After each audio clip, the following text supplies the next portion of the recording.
Hello po Sir Dave. Ako nga pala si Rico, 27 years old, working student at part-timer sa isang 24 hours convenience store dito sa Bikutan. 3 buwan pa lang ako dito, pero masasabi kong sanay na ako sa night shift. Tahimik lang kasi, kaunti ang customer at madalas mga laseng o grab driver lang ang dumadaan. Pero may mga gabi talaga na kahit gaano katahimik, parang may bumubulong sa hangin. 12:00 ng gabi ang start ng shift ko. Pagdating ko sa store, sinalubong ako ni Kuya Arman, yung ka-shift ko dati na umalis na raw kasi lilipat ng branch. Pero nung gabing yun, pansamantala siyang bumalik para mag-train ng bagong staff. Habang nag-uusap kami, napansin kong medyo matamlay siya. Namutla, pawis na pawis kahit malamig ang aircon. Sabi ko, "Kuya, ayos ka lang?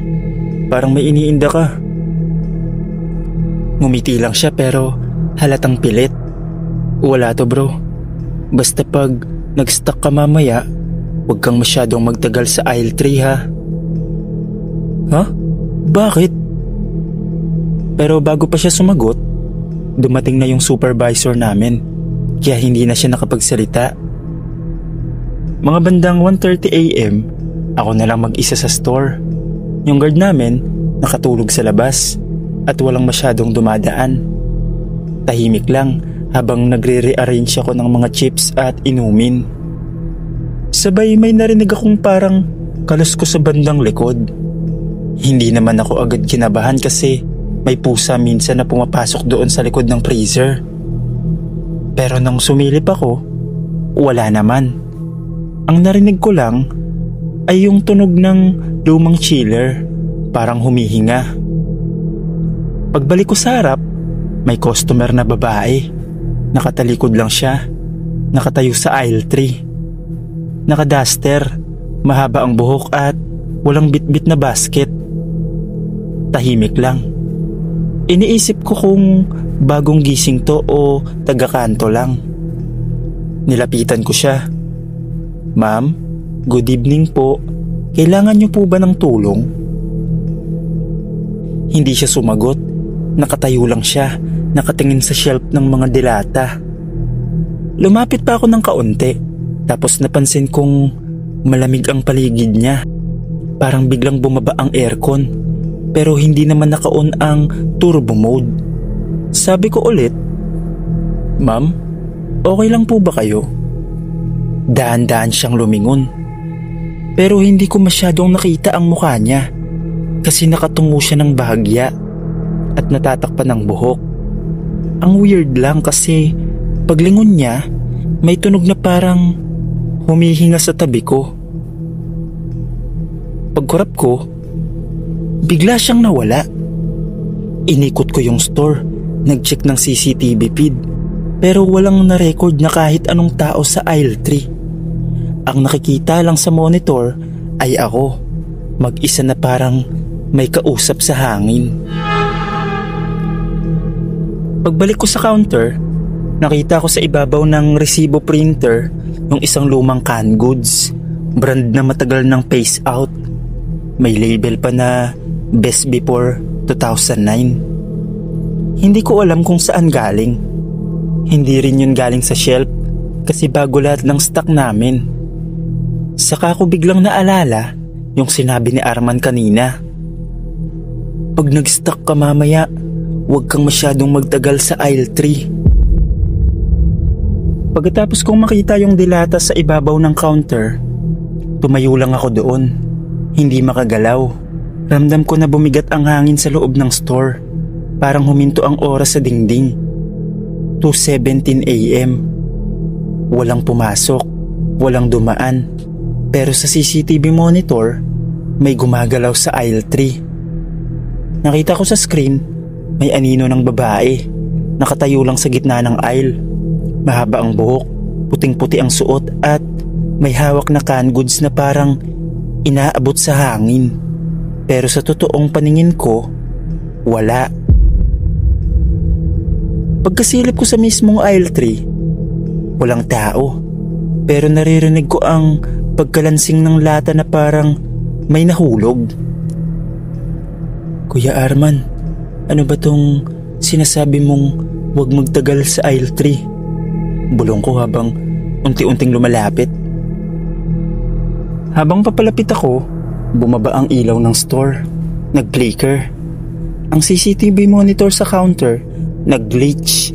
At sa mismong gitna ng aisle 3, may nakita akong maliit na paddle ng tubig. Walang leak, walang bukas na chiller pero basa ang sahig.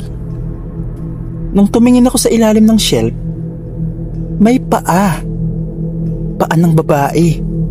Maputi, namamasa, nakapaikot ang mga daliri sa sahig. Parang kumakapit. Dahan-dahan akong umatras. Pero biglang may bumagsak na lata sa likod ko. Paglingon ko, wala. Pero sa salamin ng freezer, may refleksyon ng babae sa likod ko. Nakangiti siya. Yung ngiti na pilit, sobrang lawak at nangingitim na yung paligid ng labi.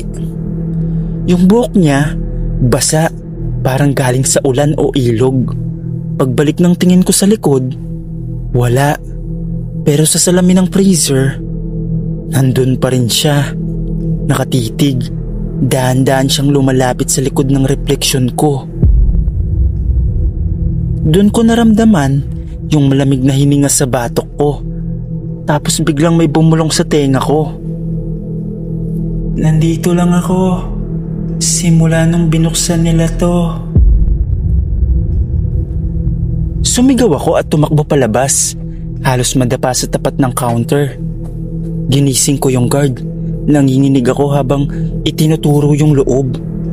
Pagbalik namin, bukas lahat ng chiller door. Nagkakalansingan yung mga lata kahit walang hangin. At sa gitna ng aisle 3, may isang lata lang na nakatayo mag-isa. Yung luma ulit. Best before 2009. Kinabukasan, tinawagan ko si Kuya Arman. Noong una, ayaw niya magsalita pero nung sinabi kong nakita ko yung babae, tumahimik siya sandali. Sabay sabi niya, "Hindi ko na sana sasabihin pero ilang taon na yan. Yung branch dati, sari-sari store to noon. May babae raw na nalak sa loob nung binaha. Hindi na nailigtas. Natagpuan na lang siya sa likod ng chiller. Yung mga canned goods, galing pa sa panahon niya. Ayaw nilang tanggalin lahat kasi malas raw." Simula nung gabing yon, nag-request na ako ng day shift. At nang malipat ako, wala naman na akong naramdamang kakaiba. Hanggang dito na lang po, Sir Dave. Maraming salamat po.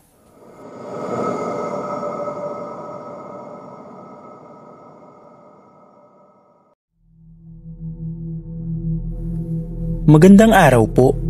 Ako si Vilma, 22 years old, bagong pasok dito sa convenience store sa may San Mateo, Rizal. First job ko to after graduation, kaya kahit graveyard shift, tinanggap ko agad. Sabi nila, madali lang daw. Linis, stock, assist sa customer. Pero nung ikatlong gabi ko pa lang, nagsimula ng maging iba ang pakiramdam ko sa lugar na to. Ang shift ko ay 10 PM hanggang 6 AM. Kasama ko lang madalas si Kuya Noel. Matagal na siyang staff dito, mahigit 5 taon na raw. Tahimik lang siya, tipong hindi madaldal, pero mabait naman. Una ko napansin, tuwing alas 12 ng gabi, hindi siya lumalapit sa bandang chiller kung saan nakalagay yung mga soft drinks at ice cream. Noong una, inakala kong tinatamad lang siya kasi laging ako ang pinapapunta doon kapag may kailangan ayusin. Pero isang gabi, habang nagre-rearrange ako ng mga soft drinks, napansin kong parang may gumagalaw sa loob ng salamin. Akala ko sarili ko lang yon, kaya di ko pinansin. Paglabas ko ng chiller, sabi ni Kuya Noel, "Vilma, huwag ka masyadong tumagal dyan. Sa may kanan ng chiller. Madalas dyan may nagpaparamdam. Kuya naman, tinatakot ako. Wala naman eh. Pero seryoso lang siya. Hindi man lang umiti. Hindi ako nagbibiro. Kung sakaling makarinig ka ng tawa ng bata, huwag kang lilingon. Kinabahan ako ng bahagya, pero pinilit kong tawanan na lang. Bandang 1:43 AM, walang tao sa labas, walang dumadaan, puro ugong lang ng aircon at tunog ng fluorescent light. Nakaupo ako sa counter nang bigla kong narinig na may tumatakbong maliit na paa sa loob ng store, parang bata. Napatingin agad ako, walang tao. Pero sa may CCTV monitor sa harap ko, sa may cam tray, yung nakatutok sa chiller, may dumaan. Maliit lang, parang bata, mga 6 years old, nakaputing sando, walang tsinelas at huminto sa mismong sulok ng chiller. Doon siya nakatayo, nakatingala sa camera. Kinabahan ako. Tinawag ko si Kuya Noel. Kuya, tignan mo to, may bata. Pagtingin niya sa monitor, biglang nag-blackout ng sandali yung feed. Pagbalik ng signal, wala na yung bata. Sabi ni Kuya Noel, yan na nga yung sinasabi ko, huwag mong pansinin. Ngunit habang sinasabi niya yun, may kumakalansing na bote sa loob ng chiller. Parang may kumalabit. Lumingon ako. Sa mismong sulok, may maliit na kamay na nakadikit sa salamin. Pagkita ko sa maliit na kamay na nakadikit sa salamin ng chiller, para ako napako sa kinatatayuan ko. Ang kamay ay maputla, parang balat na matagal nang nalublob sa tubig.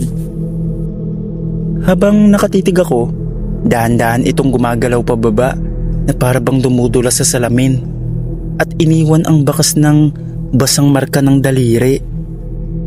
Lumapit si Kuya Noel. Hinila ako palayo. Bilma, huwag kang titingin. Huwag mong masyadong pansinin. Pero hindi ko mapigilan. Nang lumapit ako muli, may mukhang nakadikit sa loob ng salamin.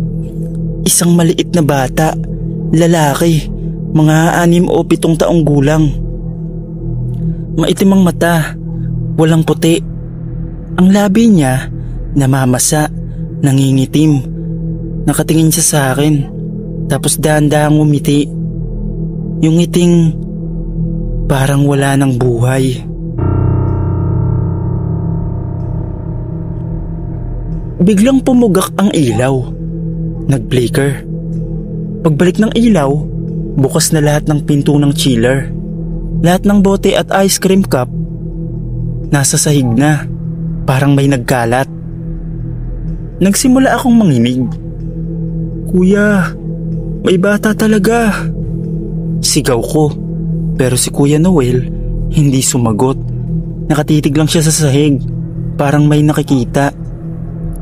Sinundan ko ang tingin niya. May maliit na basang yapak na dahan-dahang tumatawid papunta sa aisle ng noodles. Tanging tunog lang ng patak ng tubig ang maririnig. Bawat yapak may naiwan na markang basa. Tapos mula sa dulo ng aisle may tumawa. Tawa ng bata, mahina, parang galing sa ilalim ng lupa. Ate, laro tayo. Paglingon ko, wala na si Kuya Noel. Wala rin sa CCTV. Pero sa isang frame, bago mag-glitch ang screen, nakita ko siya, nakatayo sa may chiller. Parang may kausap na bata. Nakangiti siya pero parang pilit. Parang hindi na siya si Kuya Noel. Kinabukasan, dumating ang supervisor. Naabutan akong nanginginig sa labas ng store. Hindi ko maalala kung paano ako nakalabas, pero sabi nila nang makita nila ang CCTV footage, may isang frame na hindi nila maipaliwanag. Sa loob ng chiller, may batang nakadamit ng puti, nakaupo sa gilid at katabi niya si Kuya Noel. Pareho silang nakatingin sa camera. Nang subukang i-rewind, Nag-crash ang system, hindi na ma-play ulit.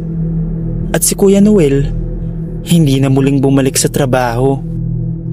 Ang sabi ng management, nag-resign daw at umuwi ng probinsya. Pero ayon sa mga bagong staff na pumalit sa amin, tuwing madaling araw daw, may maririnig silang tumatawa sa chiller. Pagkalipas ng 2 linggo, nagpa-renovate ang store. Tinanggal nila yung luma at kinakalawang na freezer sa likod. At nang hukayin nila para palitan ng bagong linya ng kuryente, may natagpo ang maliit na kabaong, lumang-luma, gawa sa kahoy, walang laman. Pero sa ilalim nito, nakabalot sa plastik ang isang lumang uniforme pang eskwelahan at isang ID card na halos mabura na ang pangalan. Ang natitirang mababasa lang ay Noel, Grade 1. Hanggang dito na lang po, Sir Dave. Maraming salamat po.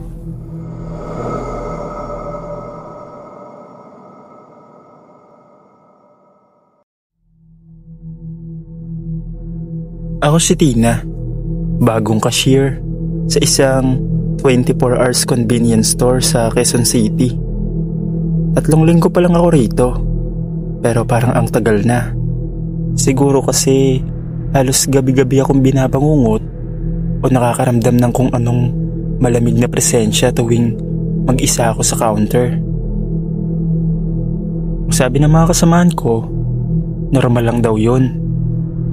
Sanayan lang yan, girl. Luma na kasi tong branch na to, sabi ni Mitch, senior staff namin.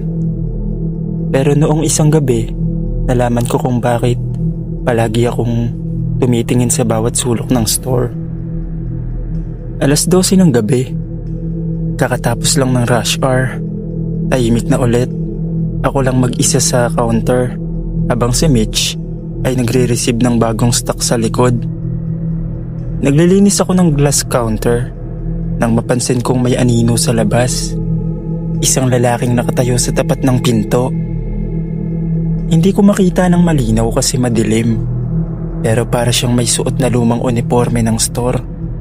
Yung luma pa, kulay dilaw at berde, na pinalitan na bago ako ma-hire.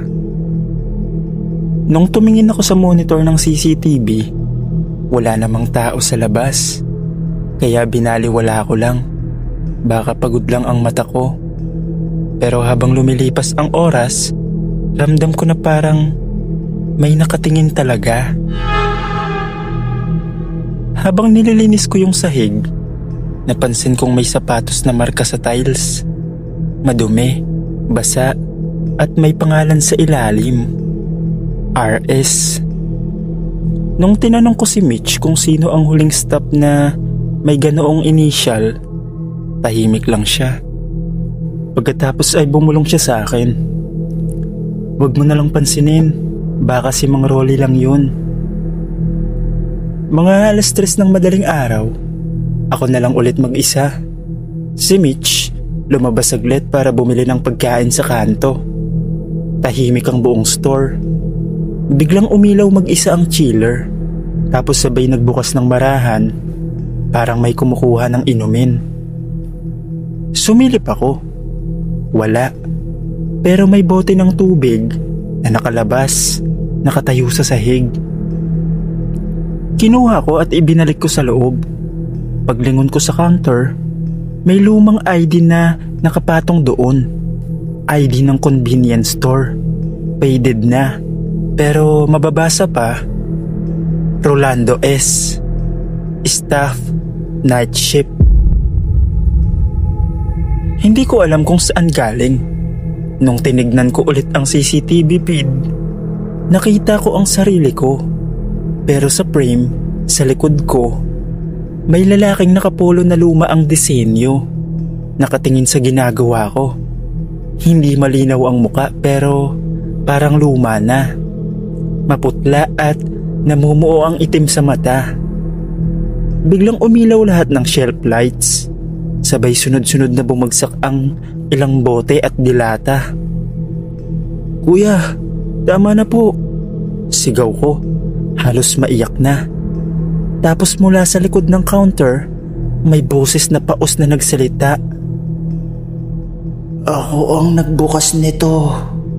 Ako ang huling nagsara. Tumingin ako sa ilalim ng counter. May pares ng sapatos doon. Lumang-luma. Puro putik. Pero walang katawan na nakasuot. Maya-maya, may malamig na hangin na dumaan. At naamoy ko ang amoy ng gasolina at sigarilyo. Sabi ni Mitch, ganyan daw yung amoy ni Mang Rolly nung buhay pa. Kinabukasan, sinabi ko kay Mitch lahat ng nangyari.